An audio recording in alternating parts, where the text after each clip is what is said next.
Allez, c'est parti. L'épisode du jour, c'est quelle autonomie en mode tour, 140%, avec une batterie de 625 Wh. On a le Nion, donc on pourra sans problème, avec ces infos, extrapoler sur la même chose en dual batterie. Donc là, on part sur une patrouille d'effort, sur la version un petit peu étalon, 62 km.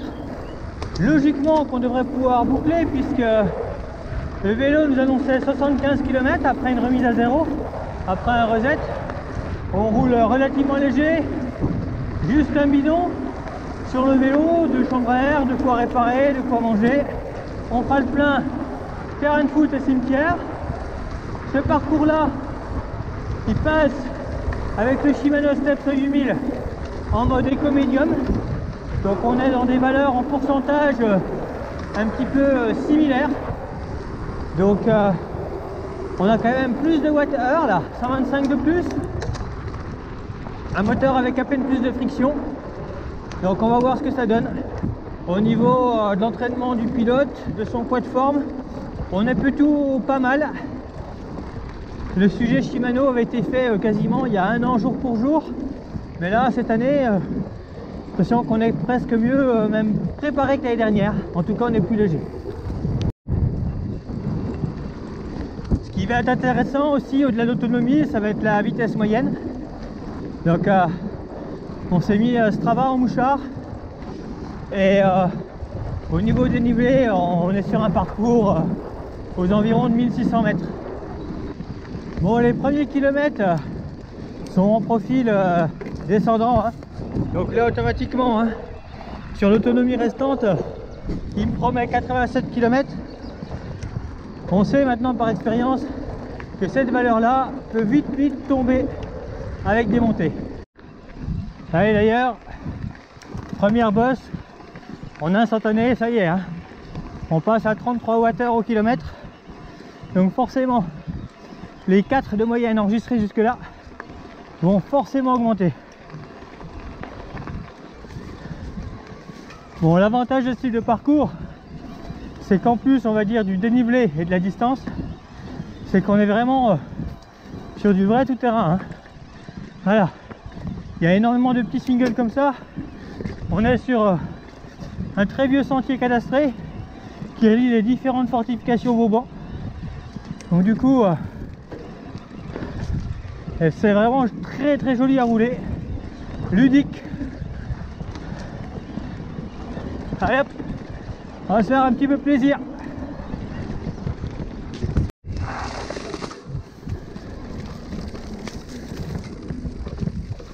Ah, la végétation a repris un peu ses droits avec le confinement, mais content d'avoir les protège-mains.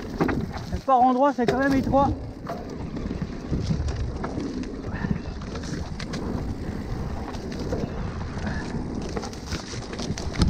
Ah là là.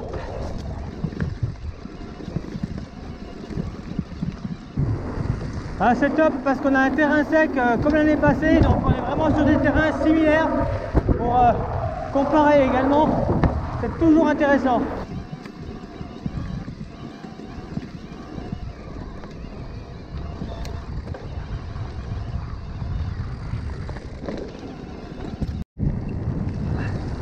Et voilà, du sentier.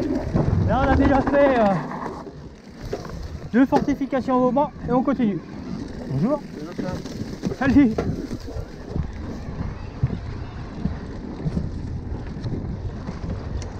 Ah, les locaux me reconnaissent.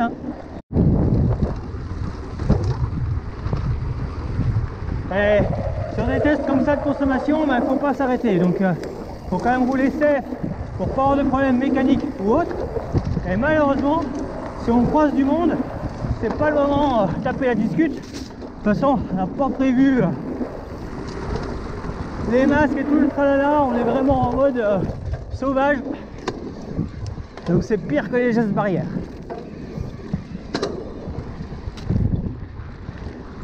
Là, toute l'énergie de la batterie doit vraiment être utilisée en propulsion, en consommation.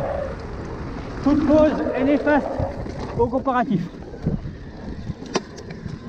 Ah, il pique un peu hein, le moteur tour. Il faut vraiment remonter les rapports pour pouvoir assurer une bonne fréquence de pédalage. En dessous de 85, ça va pas. Vraiment, voilà, là je suis à 99. C'est presque trop. Et il faut pas être trop haut parce que là on est parti pour un bon 3 heures. Si on tape trop haut dans les tours, on va fatiguer le pilote. Il faut pas oublier qu'on a une machine hybride avec eh bien, le moteur humain et le moteur sur le vélo, et les deux doivent fonctionner en adéquation pour avoir le meilleur rendement, la meilleure autonomie.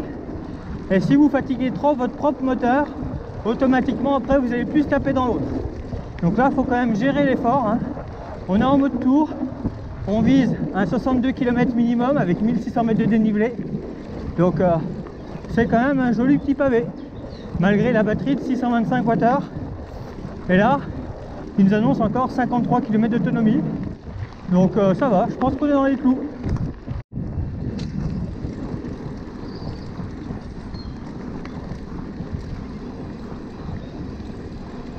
Là je suis à 26,3 km/h, donc je suis hors assistance hein, donc je consomme 0,2 Wh au kilomètre, donc c'est vraiment le, on va dire, le minimum syndical du système pour l'affichage de l'écran, tout le tralala. Et là le Nion il est sur sa propre batterie hein. Pendant 2h, 2h30 il va pas taper dans la batterie additionnelle, il est autonome en énergie, il a été rechargé. Un genre de passage où on essaie de profiter de l'élan, on remonte les rapports. Et sur le test en mode éco qu'on a effectué, ce type de passage, on était obligé de remonter les modes hein, tour ou IMTB, parce que le mode éco a vraiment des limites en tout terrain, alors que ce mode tour on peut vraiment quasiment passer 100% des difficultés. Voilà, après la Chaille, la Belle Étoile, nous voilà en direction de la Vanne Avenay, et là on va monter en direction ensuite du Rocher de Valmy. Voilà, dans de la petite bosse comme ça, on est vite à 19-20 Wh au kilomètre hein, en instantané. La moyenne monte, tranquillou, 7. Mais là on a fait que du quasiment vallonné. On a 300 mètres de dénivelé positif. Voilà. Et on a déjà consommé 20% de la batterie.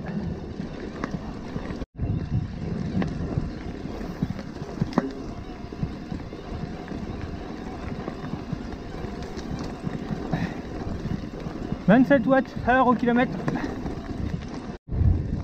Bon, en mode tour, à 24,6 km/h en montée, hein, vous roulez dans tous les cas plus vite qu'un vélo sans moteur. Ceux qui pensent qu'ils arriveront à rouler aussi vite, oui, en descente, sur le plat, surtout si on s'en trouve hors assistance, quand on a 23-24 kg à traîner, automatiquement, c'est pas un petit vélo de 12 kg. Par contre, dès l'instant que ça monte, gros avantage au VAE. Bon, on continue de prendre de la hauteur, bientôt 500 mètres en dénivelé positif. Par contre, à ce rythme là, ça serait plus que 24 km de possible à parcourir. Donc heureusement, après sur les balcons ça va évoluer dans le bon sens. Alors parmi les gestes barrières, hein, il y en a un qu'il ne faut pas oublier, c'est que on touche à rien si possible. Et là, manque de bol, il y a une corde, donc hop là, cette corde elle est ridicule puisque cette barrière là elle se referme automatiquement et les bêtes ne peuvent pas passer.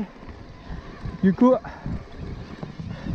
ça sert à rien que tout le monde tripote cette ficelle.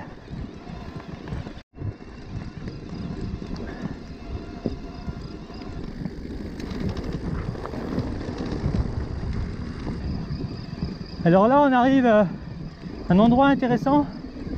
Il y a 8 ans, quand on faisait nos premières sorties de VTTE avec une deuxième batterie dans le sac à dos, on roulait avec des moteurs performance hein, qui étaient des plus petits moteurs, c'était pas le CX.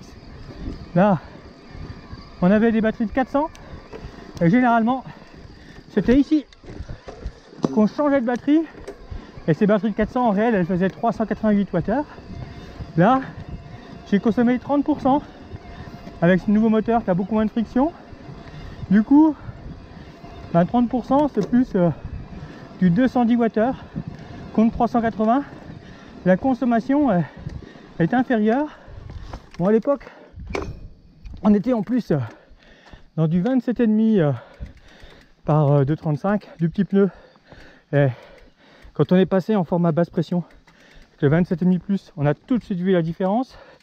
Bon, aujourd'hui, les vélos sont plus encombrants, un peu plus lourds, certes. Dans des passages comme celui-ci, fait pour les piétons, c'est pas terrible. Mais en termes de conso, on a vraiment gagné grâce à ces formats basse pression. Là, on est en 29 par 2,6. Les vélos aussi gagnés au niveau de l'empattement arrière.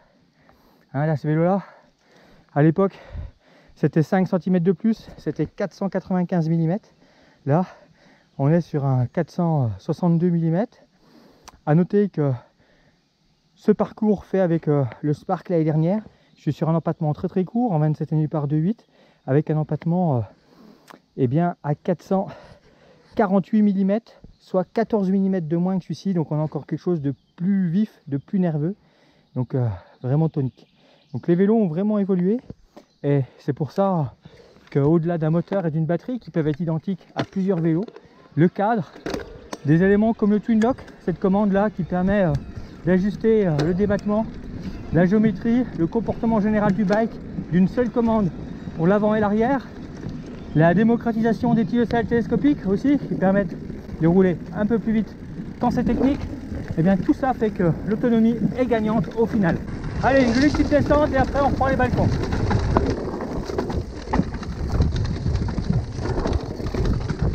Ah, le terrain bien séché, c'est agréable.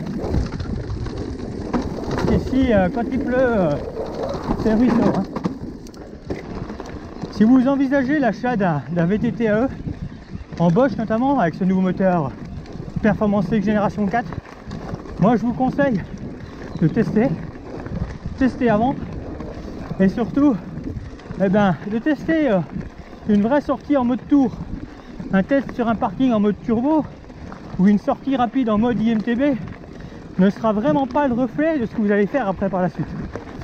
En fait, au début, vous allez certainement vous contenter de sorties courtes puisque ça sera nouveau pour vous, mais au fur et à mesure que vous allez gagner en niveau de forme, en efficacité, eh bien vous allez vous intéresser à des sorties plus longues où là vous allez vite vous rendre compte que soit il faut un vélo sur lequel vous puissiez rajouter une seconde batterie, et là quelques marques l'ont bien compris en 2020 et vous proposent des vélos évolutifs, donc là pas de souci.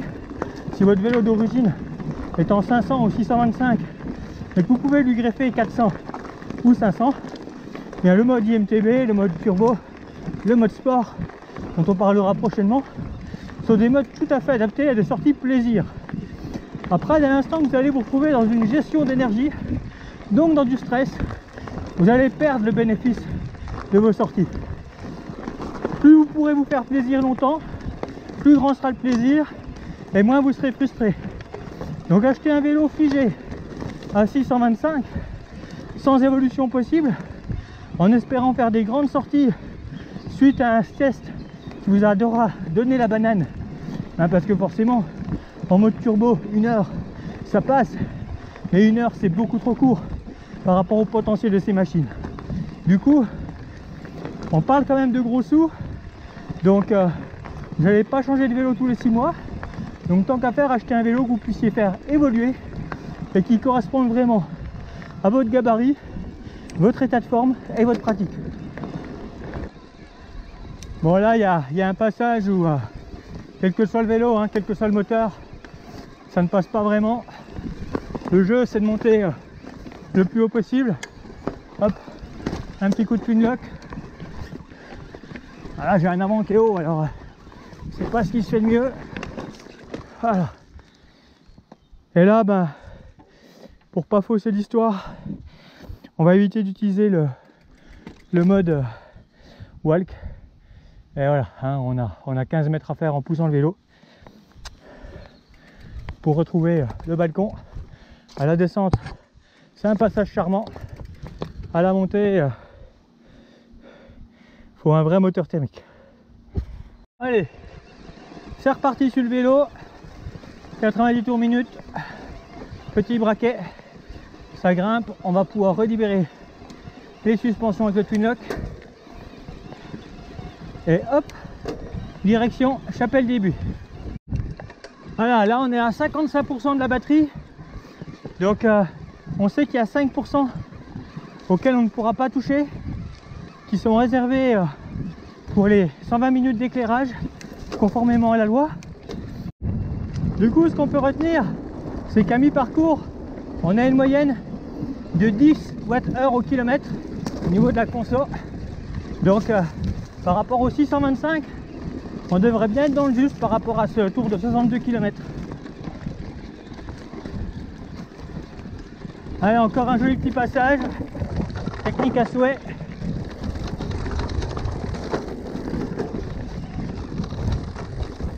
Là, il y a pas mal de cailloux, c'est assez hostile pour les pneus.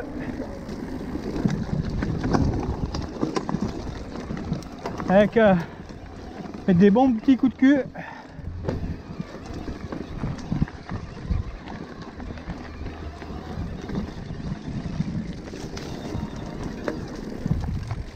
Et petite épingle à la descente, que du bonheur.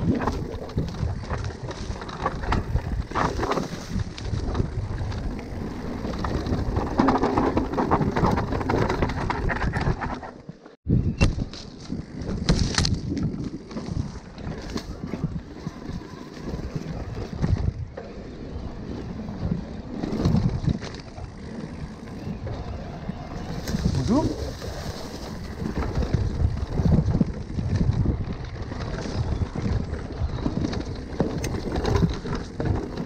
Ah, un passage bien technique, une montée bien raide en face. Là, il faut remonter les dents à la volée.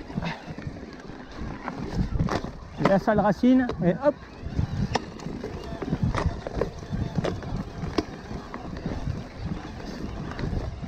Ah, le mode tour est suffisant hein, pour des passages comme ça. 140%, c'est quand même pas rien. Un bon petit passage bien raide, une lock enclenchée. Et là, c'est clair que faut appuyer sur les pédales. Hein. En mode tour, il n'y a rien de trop, mais ça passe. Alors, il faut de la fréquence de pédalage. De toute façon, ça en e-bike, hein, c'est valable tout le temps. Ah, là, ça tape entre 90 et 100. Donc c'est clair qu'une bonne vélocité est un plus.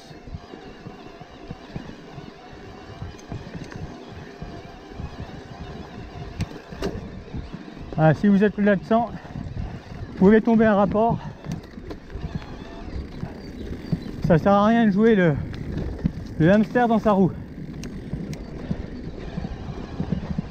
Elle est bientôt au point haut. Et après, un joli balcon profil descendant où on va pouvoir se refaire une santé en termes d'autonomie, parce que là il annonce que 19 km, mais 19 km avec un profil montant comme ces 10 derniers. Fort heureusement, ce ne sera pas le cas aujourd'hui. Voilà les poudrières, 10,3 de moyenne en watts au kilomètre. Voilà, Fort de Montfaucon, et bien là il reste 42% d'énergie dans la batterie, donc 37% utile. Donc 625 moins 5%, on va dire 600, 37% de 600. Vous calculez en divisant par 10,4 et vous avez le nombre de kilomètres restants sous assistance possible. Ça doit faire à peu près dans les 25 bornes. Donc finalement, quasiment 2 fois plus que ce que le vélo affiche en instantané. Parce que là, il m'annonce que 13 km d'autonomie. Mais il est sur une conso instantanée tout de suite là dans les poudrières. Qui était à environ 20 Wh au kilomètre. Et là, à partir de maintenant, on va être sur un profil plutôt descendant jusqu'à Vers. Alors on va redescendre au bord du Doubs pour changer de rive.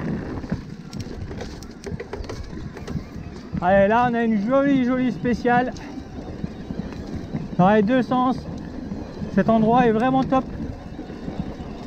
On y est passé dans notre test du fun combien de temps avec 125 watts en mode turbo, mais c'était dans l'autre sens.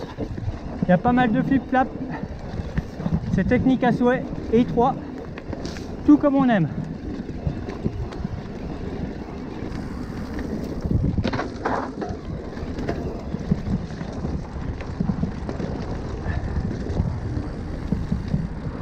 Voilà, batterie des épaisses, on est à 1000 mètres de dénivelé positif et il reste 40%, dont 35% utile.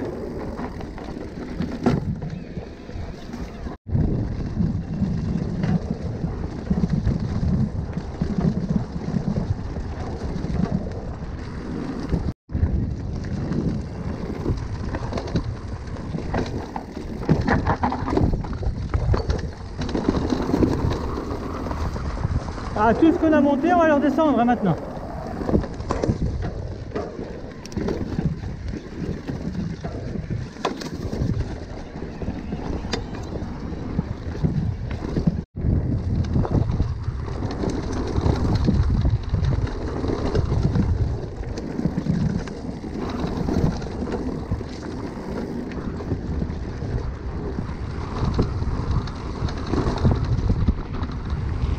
Ah, le 29 pouces, ça déroule, hein. Le paysage avance vite, très vite.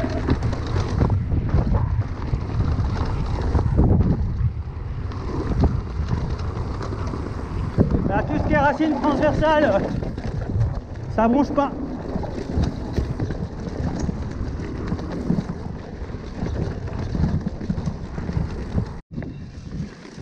Allez, encore un peu de franchissement.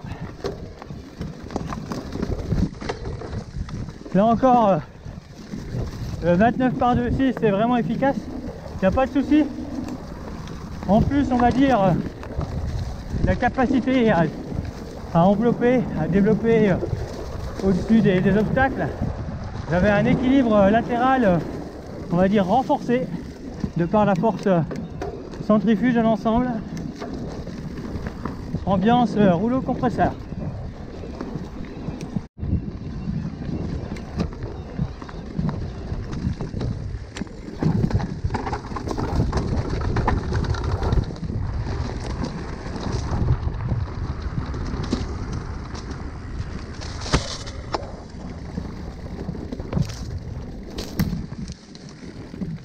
Ah, il y a pas mal de dolines, alors du coup c'est un peu casse-pattes pour le bonhomme comme pour le moteur, et du coup c'est comme ça qu'on arrive à cumuler petit à petit du dénivelé. Donc du coup, eh bien forcément, hein, ça met à mal l'autonomie générale du vélo, mais vu que c'est un petit peu ce qu'on cherche,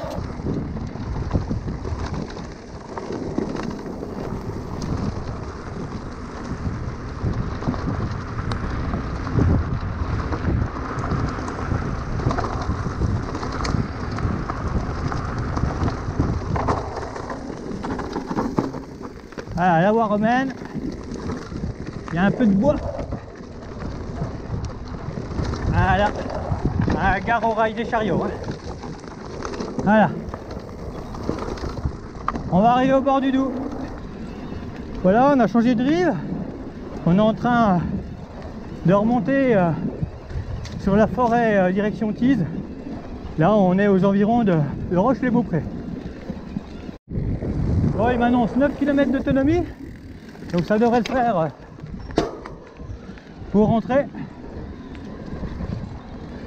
25%, donc 20% en réel. 20% de 625, 125 watts. 125 watts pour la propulsion. Ah, un chargeur à induction. On aurait pu s'arrêter recharger, mais aujourd'hui le but c'est de voir combien on peut faire avec cette batterie. Donc du coup Non, non, pas de recharge. Le système nous annonce encore 6 km. Donc j'espère ce sera bon. On va pouvoir les faire pour pouvoir rentrer à la maison. On a déjà parcouru 59 km 100 d'après le vélo. Bon, bientôt 60 km de parcouru. Avec encore un potentiel de 5. Ce qui nous ferait une base de 64-65 km. Ce qui est correct. À une moyenne de 23,4. Alors après on verra par rapport aux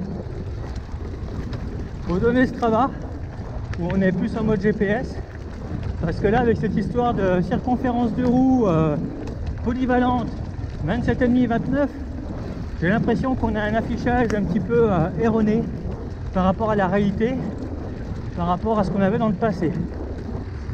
Alors 5 km d'autonomie annoncée par le vélo. On est à combien exactement de la maison?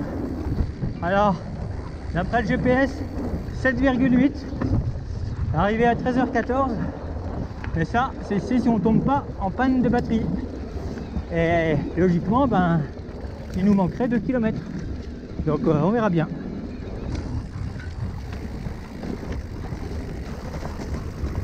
Et je reconnais ce passage, je suis déjà passé en gravel.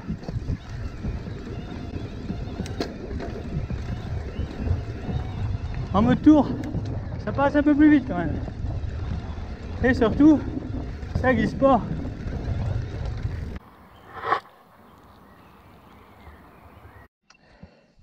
Ça rappelle le confinement. Là, il me reste 1 km d'autonomie. Et du coup, le vélo me fait un cercle à 1 km de là où je me trouve pour m'annoncer ce qui me reste en termes d'autonomie. Donc là, clairement, eh bien, il va me manquer, on va dire, 3-4 km pour rentrer à la maison. Mais bon, c'est des choses qui arrivent. 23,2 de moyenne, 63,4, 1 km. Et voilà, pour les autres valeurs, 9,3 de moyenne, 1279 mètres. La maison est à 1600 mètres, donc c'est clair que pour aller chercher les 300 mètres de dénivelé restants, malgré les 625, le mode à 140% du mode tour ben, est quand même supérieur en assistance à un mode Eco-Medium chez Shimano, puisqu'avec l'Eco-Medium Shimano, on allait chercher les 1006 à 23,2 je crois, ou 23,5 de moyenne, donc sur des données similaires. Bon, on va continuer, hein, puisque là c'est pas le tout, mais on n'a pas tant d'énergie que ça, donc autant pédaler.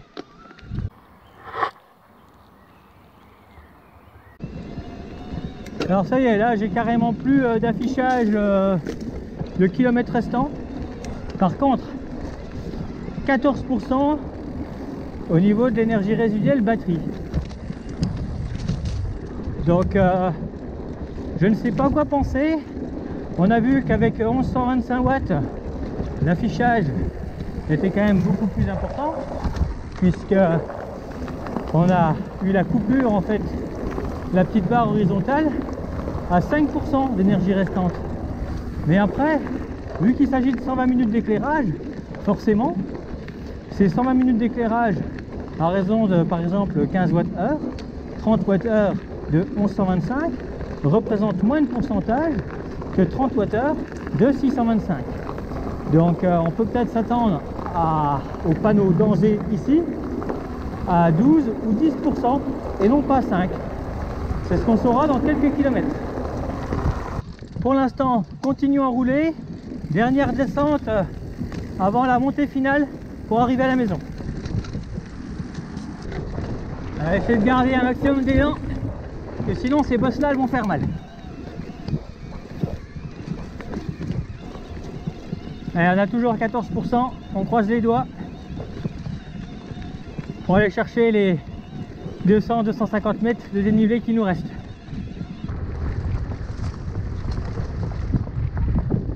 C'est passé à 13%. Hop. Encore une petite doline.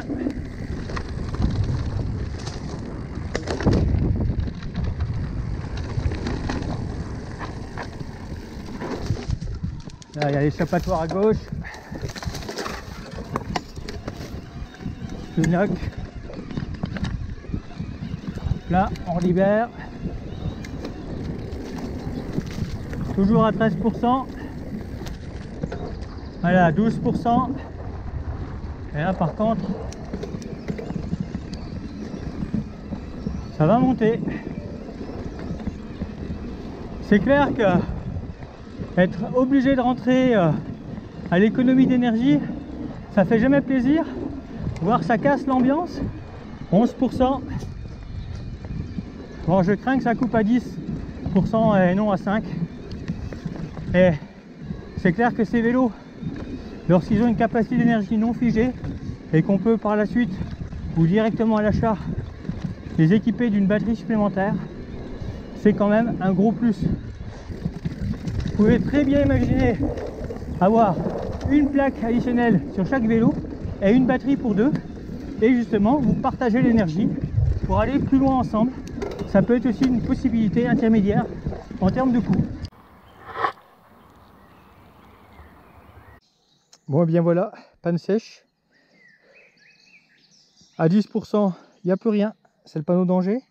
Donc là, si on compare les données Strava avec l'iPhone, 65.5, 67.3 d'après le vélo, avec cette histoire de circonférence de roue polyvalente 27,5-29, bah, le marquage est un petit peu erroné. Et c'est clair qu'au niveau de la moyenne, hein, 23,2 annoncé par le vélo, 21,7 en réel. Donc c'est clair que si on compare par rapport au moteur Shimano, on était sur une vitesse moyenne d'après Strava supérieure avec le Shimano. Au niveau des dénivelé, ben, il nous en manque, hein, on n'est pas rentré à la maison. Strava 1356 mètres, le Nyon 1332, 1370. Donc au niveau de l'altimètre, il n'y a pas de souci, les valeurs sont justes. Donc voilà, hein. Ce que ça a dans le sac, une batterie de 625 sur un Genius 910 e-Ride, montée usine avec les roues de 29 d'origine. Heureusement, hein, ce nouveau moteur il s'emmène quand même assez facilement, en tout cas plus facilement que l'ancien.